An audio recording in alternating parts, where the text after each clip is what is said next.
Hello there, welcome back to another Gutenberg tutorial. In our last video, we showed you how to create a professional header with Elementor.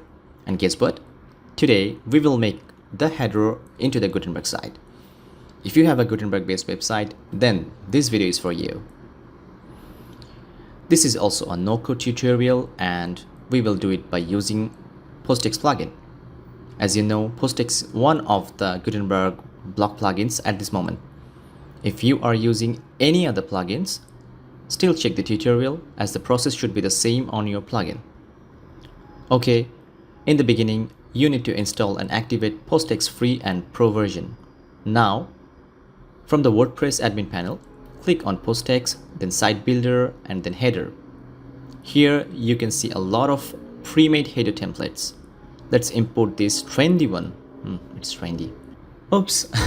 I forgot to activate PostX Pro. Let's try again after activating the PostX Pro. Now it's imported and ready to update the content. In this stage, you will need to update your real content here. Update the menu, banner, and whatever you need. You can also add more components to the menu from here.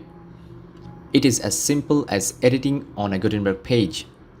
Once you're happy with your content, save it and update it.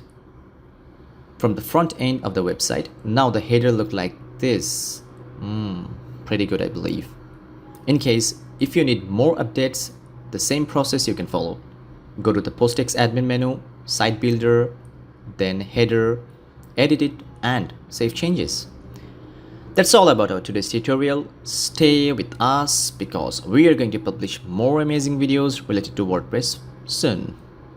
Till then, cheers!